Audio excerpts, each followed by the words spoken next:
جفاؤ جور کی آندھی چلے، طوفان آ جائیں، مٹانے کو میرے شداد اور حامان آ جائیں، کسی دھمکی کسی ڈر سے میرا دل گھٹ نہیں سکتا، مجھے یہ فرض ادا کرنا ہے، اس سے ہٹ نہیں سکتا کہ جب آپ ٹھان لیجئے تو پھر اللہ پہ بھروسہ کیجئے۔ یہ مکڑی کے جالے ہیں جن پہ آپ نے بھروسہ کر رکھا ہے۔ نبی کی سیرت کا یہ سبق، جب کوئی بڑا کام لے کے اٹھیے تو آپ کی نظر اللہ پر ہونی چاہیے، انشاءاللہ کامیابی ہو۔ خدا کے سوا چھوڑ دے سب سہارے کہ ہیں عارضی زور کمزور۔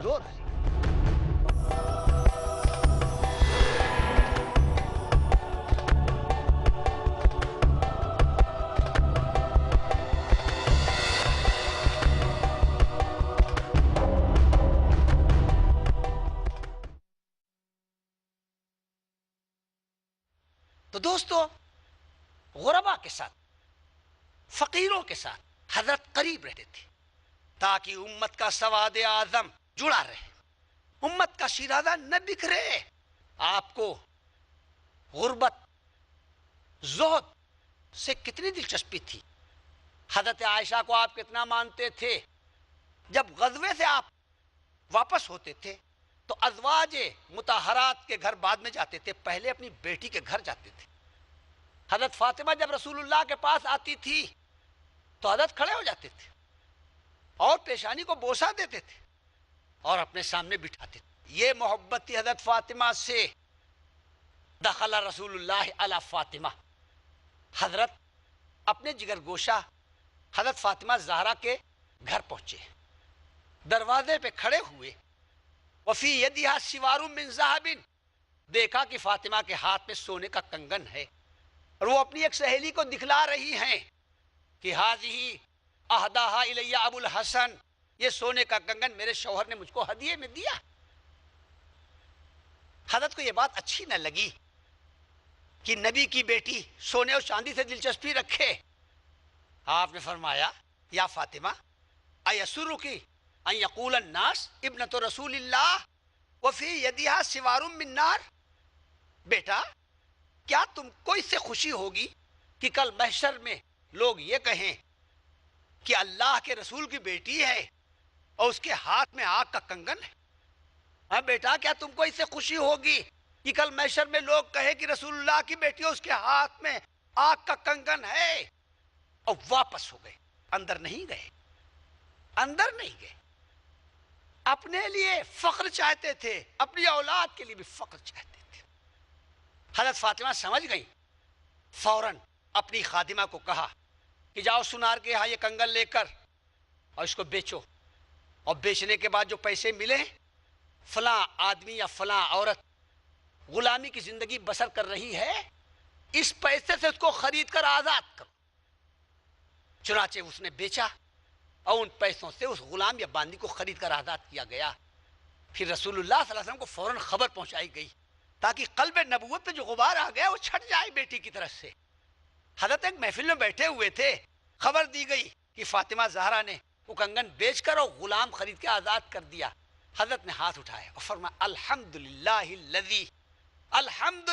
الذی نجا فاطمہ من النار، شکر ہے اللہ کا کہ جس نے فاطمہ کو آگ سے بچا لیا۔ تو دوستو، سلام اس پر کہ جس کے گھر میں چاندی تھا نہ سونا تھا، سلام اس پر کہ جس کے گھر میں چاندی تھی نہ سونا تھا، سلام اس پر کہ فرش خاک پر جس کا بچھونا تھا۔ تو اگر ہمارے اندر زہد نہیں ہے، اگر ہم مال ہی کو سب کچھ سمجھتے ہیں، تو اس کے معنی یہ ہیں کہ ہم نے رسول اللہ صلی اللہ علیہ وسلم کی سیرت کے اس سبق سے کوئی عبرت حاصل نہیں کی، ہم نے سیرت کے سبق کو اپنے دل میں نہیں اتارا۔ وقت مختصر ہے، ایک بات اور عرض کروں، سیرت کا ایک سبق اور بھی ہے، اور غور فرمائیے اور اپنے گریبانوں میں منہ ڈالیے اور جائزہ لیجیے۔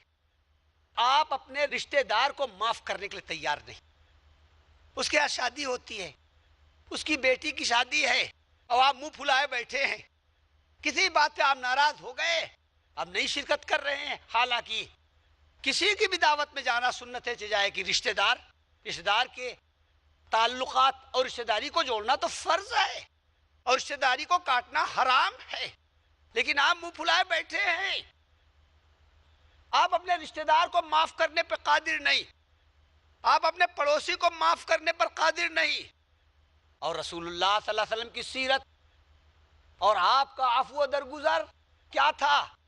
رشتہ دار اور پڑوسی کی بات تو دور کی ہے، حضرت اپنے دشمنوں کو معاف کرتے تھے، ان دشمنوں کو نہیں جو شان میں گستاخی کرتے تھے، ان دشمنوں کو نہیں جو راستے میں کانٹے بچھاتے تھے، ان دشمنوں کو نہیں جو آپ کے چہرے پہ خاک ڈال دیتے تھے، ان دشمنوں کو معاف کر دیتے تھے جو خون کے پیاسے ہوتے تھے، جو خون کے پیاسے ہوتے تھے، ان دشمنوں کو رسول اللہ معاف کرتے تھے۔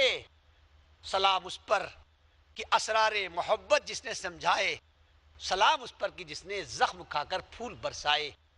وآخر دعوانا الحمدللہ رب العالمین۔ جزاک اللہ مفتی صاحب۔ آپ حضرات اسوہ حسنہ کے عنوان پر مفتی شکیل سیتاپوری صاحب کا خطاب سماعت فرما رہے تھے۔ اب سوال و جواب کی یہ نشست شروع ہو رہی ہے۔ پہلا سوال ایک بھائی کا ہے، شکیل احمد، وہ 12ویں پاس ہیں، پیشے سے تاجر ہیں۔ ان کا سوال یہ ہے کہ سرور کائنات انجانے کو چھوٹا ہو یا بڑا عمر میں سلام کرتے ہی تھے، ہمارے علماء انجانے مسلم کو خواہ عمر میں بڑا ہی ہو سلام نہیں کرتے، ایسا کیوں؟ لیکن بھائیو، یہ تو اللہ کی توفیق کی بات ہے۔ اگر ایسا ہوتا ہے، ایک بات یاد رکھیے، الا ان خیر الخیر خیار العلماء وشر الشر شرار العلماء، یہ حدیث بھی ہے اور حقیقت بھی ہے۔ سب سے برے وہ علماء ہیں جو اپنے علم پر عمل نہیں کرتے، اور سب سے بہترین وہ علماء ہیں جو علم پر عمل کرتے ہیں۔ تو یہی طبقہ امت کا مکھن بھی ہے، یہ بات یاد رکھیے، اور یہی طبقہ یعنی کچھ لوگ ایسے بھی ہیں جو امت میں سب سے کمتر ہیں، کیونکہ حدیث میں آتا ہے ویل للجاہلی مرتن وویل للعالم الف مرہ، جاہل پر ایک مرتبہ افسوس ہے کہ اس نے نہیں جانا، اور عالم پر 1000 مرتبہ افسوس ہے کہ اس نے جانا اور نہیں مانا۔ تو بھائی بات یہ ہے کہ یہ تو اللہ کی توفیق پر ہے۔ اللہ اگر توفیق نہ دے، انسان کے بس کا کام نہیں۔ فیضان محبت عام تو ہے، عرفان محبت عام نہیں۔ جس کو اللہ توفیق دیتا ہے وہ سنت پہ عمل کرتا ہے، اس کی توفیق میں کوئی تخصیص نہیں ہے۔ مگر یہ بات یاد رکھیے کہ امت کا مکھن بھی وہی علماء جو بہترین۔ ہم نے اپنے اساتذہ کو دیکھا کہ وہ دربان کو بھی سلام کرتے تھے، چپراسی کو بھی سلام کرتے تھے۔ ایک صاحب ہیں فیض الرحمن ابن اسماعیل شمشیر بن عبد القیوم اصلاحی، پیشے سے استاذ ہیں۔ السلام علیکم ورحمۃ اللہ۔ جناب محترم، وہ راستے بتائیں جن پر چل کر ہم جیسے گناہ گاروں کو نبی کریم صلی اللہ علیہ وسلم کے اسوہ حسنہ پر چلنے کی قوت نصیب ہوں، چونکہ دل ہی دل میں اچھا بننے کی تمنا کرتا ہوں۔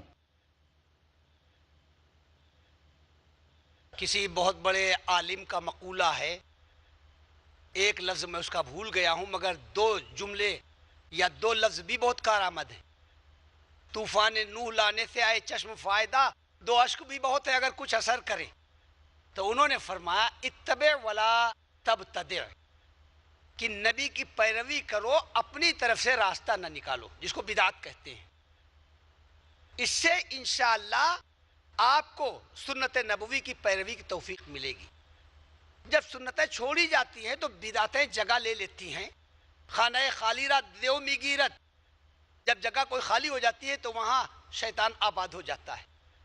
تو ایک چیز یہ ہے اتبع ولا تبتدع، کہ نبی کی پیروی کی کوشش کرو، اپنی طرف سے راستے نہ نکالو۔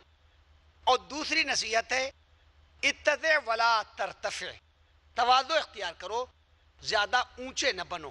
تواضع اختیار کرو گے انشاءاللہ اسوہ حسنہ کی توفیق ہو جائے گی۔ سیما نایاب ہاشمی ایک بہن ہیں، وہ سوال کرتی ہیں کہ آپ نے تقریر میں فرمایا ہم تواضع اختیار کریں تو آدھے جھگڑے ختم ہو جائیں گے، لیکن آج تو تواضع و انکساری اختیار کرنے والے کو لوگ بزدل، احمق اور کمزور سمجھتے ہیں، اس بارے میں آپ کی کیا رائے ہے؟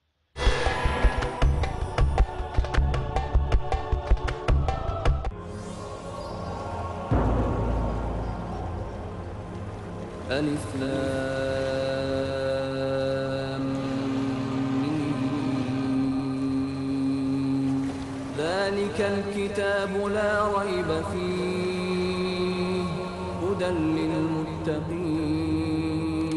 قرآن حکیم اللہ رب العزت کا آخری اور مکمل کلام جو اس نے نبی کریم صلی اللہ علیہ وسلم پر نازل فرمایا.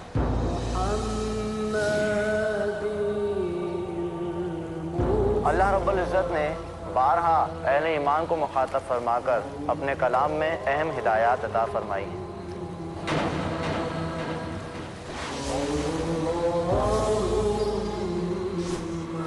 ان ہدایات کا جاننا تمام اہل ایمان کے لیے انتہائی ضروری ہے.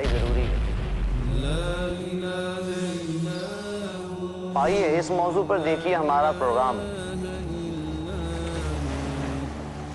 اللہ کا پیغام مومنوں کے نام، صرف پیس ٹی وی اردو پر.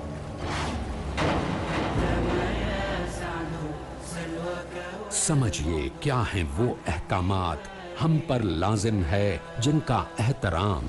اللہ کا پیغام مومنوں کے نام، ہر جمعرات رات 8:30 بجے اور دوبارہ دوپہر 1 بجے انڈیا میں پیس ٹی وی اردو پر. Marriage or divorce? Islamic ruling? Divorce, Solution or problem? joint family system, Heaven or hell? big fat Indians have become the norm. You choose.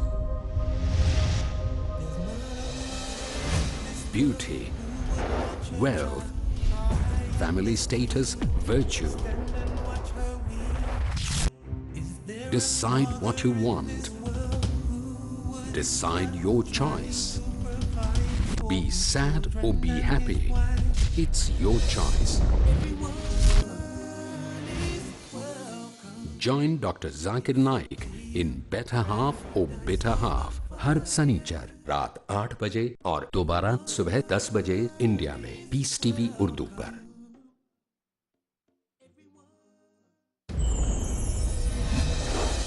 کیا آپ کے ذہن میں ہے کچھ شکوک و شبہات؟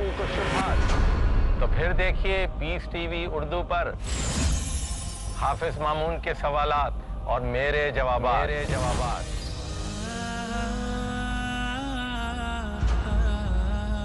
پروگرام ہے قرآن کے سائے میں. میں ہوں خلیل الرحمان چشتی. جانیے زندگی کا وہ مکمل نظریہ جس میں اللہ نے بیان کیے ہیں احکامات دونوں جہان کی کامیابی کے بارے میں. قرآن کے سائے میں ہر پیر رات 9:30 بجے اور دوبارہ صبح 7 بجے انڈیا میں پیس ٹی وی اردو پر.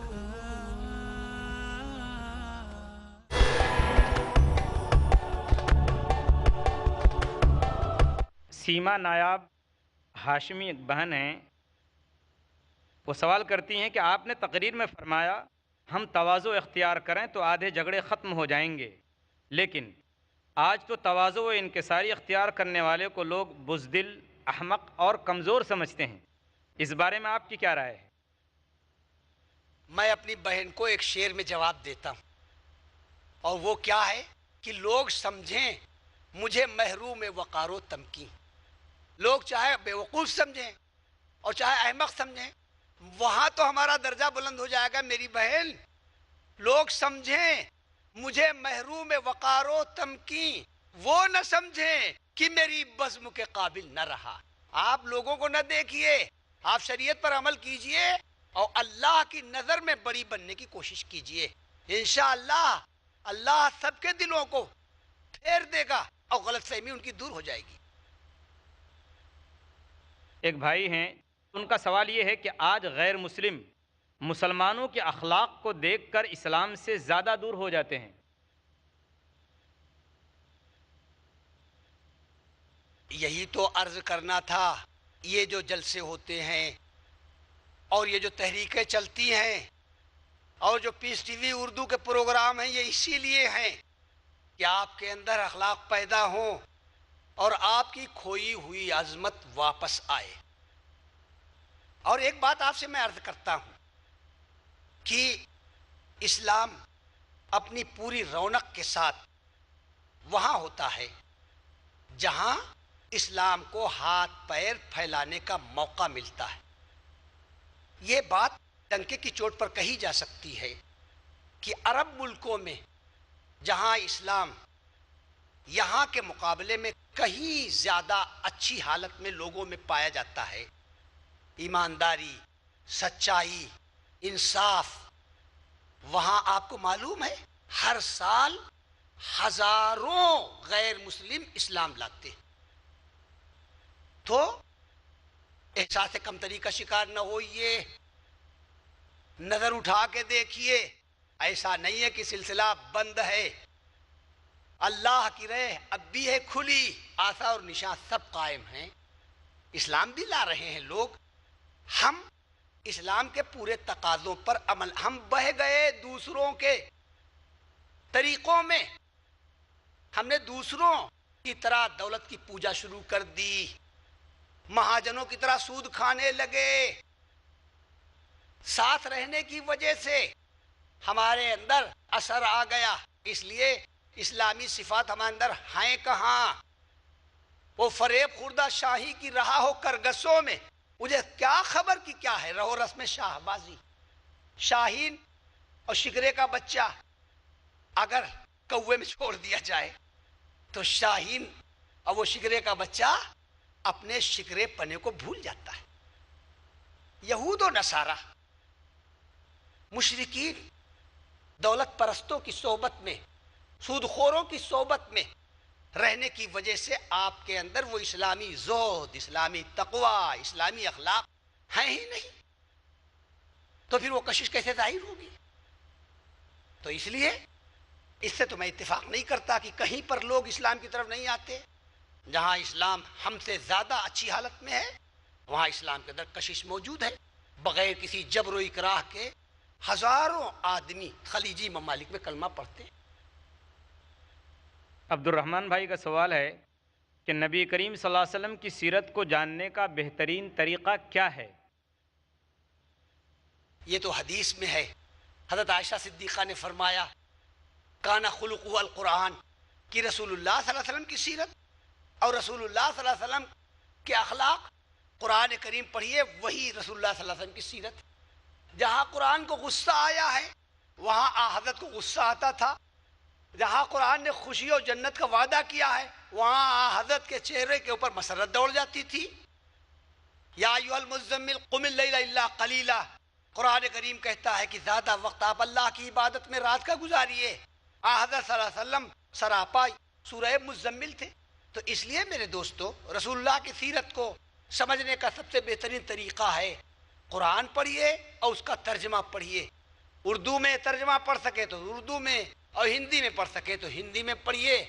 کوئی زبان نہ مسلمان ہے نہ غیر مسلم ہے، سب زبانیں اللہ تعالیٰ کی نشانی ہیں، کسی زبان میں بھی اللہ کا پیغام آپ سمجھیے۔ ایک بھائی کا سوال ہے پرویز عالم، وہ جاننا یہ چاہتے ہیں کہ نبی کریم صلی اللہ علیہ وسلم کی اولاد کے بارے میں ہمیں کچھ بتائیے۔ رسول اللہ صلی اللہ علیہ وسلم کے اہل سیرت کا اس میں اختلاف ہے کہ رسول اللہ صلی اللہ علیہ وسلم کے ایک فرزند تھے یا 3 فرزند تھے۔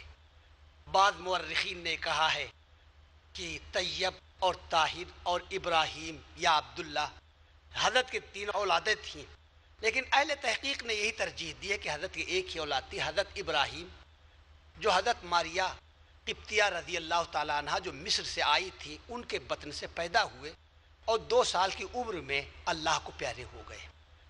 حضرت کو اپنے لخت جگر سے اتنی محبت تھی کہ ایک لوہار کے یہاں ان کی پرورش ہو رہی تھی اور ان کی بیوی ان کو دودھ پلاتی تھی تو حضرت ان کے گھر جاتے تھے اپنے بیٹی کی محبت میں۔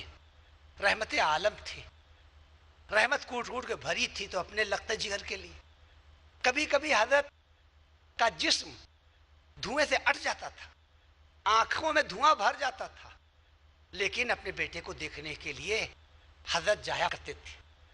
جب حضرت ابراہیم کا انتقال ہونے لگا تو گود میں لے کر حضرت نے فرمایا العین تدمع والقلب تفزع وإنا بفراقک یا ابراہیم لمحزونون، کہ آنکھیں اشکبار ہیں اور دل دھڑک رہا ہے، اور ابراہیم تمہاری جدائی میں ہم انتہائی سوگوار ہیں۔ لیکن ایسے حوصلہ شکن اور صبر آزما موقع پر بھی لا نقول الا ما یرضی ربنا، اللہ کی رضا کے خلاف کوئی جملہ ہم اپنی زبان سے نہیں کہہ سکتے، نہ نوحہ کریں گے، نہ ایسا روئیں پیٹیں گے جیسے دور جاہلیت کے لوگ چیخ چیخ کر روتے و پیٹتے تھے۔ اللہ کے احکام، یہ غم بھی ہم اللہ کے احکام کے سائے میں منائیں گے۔ تو لڑکا حضرت کا ایک ہی تھا، لڑکیاں تھیں، حضرت زینب، حضرت ام کلثوم، حضرت رقیہ، حضرت فاطمہ۔ دوستو، رسول اللہ صلی اللہ علیہ وسلم کو اللہ تعالیٰ نے لڑکیاں عطا کی اور لڑکیوں کی آپ نے پرورش کی۔ من عال جاریتین وجبت لہ الجنہ، دو لڑکیوں کی اگر کوئی پرورش کرے تو جنت کا حقدار ہوتا ہے۔ لڑکیاں رسول اللہ صلی اللہ علیہ وسلم کو دل سے عزیز تھیں۔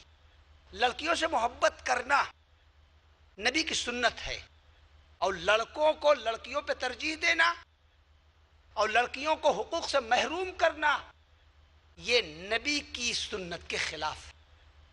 جب کسی لڑکی کو محروم کرنے کا خیال دل میں پیدا ہو تو یہ یاد کرو کہ ہمارے آقا نے سارے حقوق، اللہ نے ایسا موقع دیا کہ اپنی لڑکیوں ہی پر حضرت صلی اللہ علیہ وسلم نے ساری توجہ مرکوز کی۔ تو لڑکیاں ایسی نہیں کہ ان کو حقیر سمجھا جائے، اور پھر حضرت فاطمہ کے سوا ساری لڑکیوں کو رسول اللہ صلی اللہ علیہ وسلم نے اپنے ہاتھ سے قبر میں اتارا۔ تو رسول اللہ صلی اللہ علیہ وسلم کی اولاد، اور پھر آپ فرماتے تھے کہ میرے مصائب میری امت کے لیے تسلی کا ذریعہ بنیں گے، کہ اگر کسی کی اولاد اس کی زندگی میں فوت ہو جائے تو وہ غمگین نہ ہوگی۔ رسول اللہ صلی اللہ علیہ وسلم کو بھی اولاد کا صدمہ اپنی زندگی میں اٹھانا پڑا۔ تو یہ تھی رسول اللہ صلی اللہ علیہ وسلم کی اولاد۔ ایک بھائی ہیں ابو عبداللہ، ان کا سوال یہ ہے مفتی صاحب کے لیے کہ آج کل کے نوجوانوں کے لیے نمونہ اور مثال فلمی ہیرو اور کھلاڑی ہیں، ان کو آپ کیا پیغام دیں گے؟ ان نوجوانوں سے میں یہ عرض کروں گا کہ لکڑی کا پیر ہوتا ہے اور ایک اصلی پیر ہوتا ہے۔ لکڑی کے پیر پر آدمی ٹھہر نہیں سکتا، اور جو اصلی پیر ہے اس سے دوڑتا بھی ہے اور اس سے سارے کام کرتا ہے۔ تو میرے عزیزو، تم نے لکڑی کا پیر لگا رکھا، بیساکھی ہے یہ ہیرو پیرو کام نہیں آئیں گے زندگی کے میدان میں۔ زندگی کے میدان میں تو خالد ابن ولید، صلاح الدین ایوبی، عمر فاروق، یہ کام آئیں گے۔ اور آپ کو ایک بات بتا دیں نوجوانوں کو، یہ قیصر و کسریٰ کی بساط جو الٹی اور روم و ایران کے سر پر سے جو تاج اتارا تو کسی ہیرو نے نہیں اتارا، کسی ٹاٹا و برلا نے نہیں اتارا، یہ فقراء نے اور دین کے دیوانوں نے اتارا۔ مٹایا قیصر و کسریٰ کے استبداد کو جس نے۔ قیصر و کسریٰ کے ظلم کو مٹانے والے کون تھے؟ ہیرو تھے، فیشن باز تھے، زنانوں کی طرح ناچنے اور گانے والے تھے۔ تم کو ان سے وفا کی ہے امید جو نہیں جانتے وفا کیا ہے۔ یہ دنیا کی تاریخ کیا دنیا کا بال بیکا نہیں کر سکتے نچنیے اور بجنیے۔ مٹایا قیصر و کسریٰ کے استبداد کو جس نے، وہ کیا تھا؟ زور حیدر، فقر بوذر، صدق سلمانی، جنہوں نے قیصر و کسریٰ کی بساط کو الٹ دیا۔ وہ حیدر کرار کی شجاعت، وہ ابو ذر غفاری کی سچائی، وہ حضرت سلمان کی صداقت تھی۔ اس لیے آپ بیساکھی لگائے ہوئے ہیں، بیساکھی چھوڑیے، اصلی پیر کی طرف توجہ دیجیے۔ عبد النور صاحب، ان کا سوال ہے کہ نبی کریم صلی اللہ علیہ وسلم کی بات آ جانے کے بعد اگر کوئی اس پر عمل نہ کرے تو اس آدمی کو کیا کہا جائے؟ اس آدمی کو سب سے بڑا بد نصیب کہا جائے گا کہ آب حیات پہ پہنچ گیا اور پانی نہیں پیا، پی لیتا تو امر ہو جاتا۔ گدائے میکدہ کی شان بے نیازی دیکھ پہنچ کے چشمہ حیوا پہ توڑتا ہے سبو۔ اس سے بڑی بدنصیبی کیا ہوگی کہ آب حیات پہ پہنچ گئے اور مٹکے کو توڑ دیا، تو اس کو تو بدنصیب محروم ازلی کہا جائے گا، اور اس کے لیے دعا کی جائے گی کہ اللہ اس کو ہدایت دے اور رسول اللہ صلی اللہ علیہ وسلم کے اسوہ حسنہ کی طرف اس کو موڑ دے اور توبہ کی توفیق عطا فرمائے۔ جزاک اللہ مفتی صاحب۔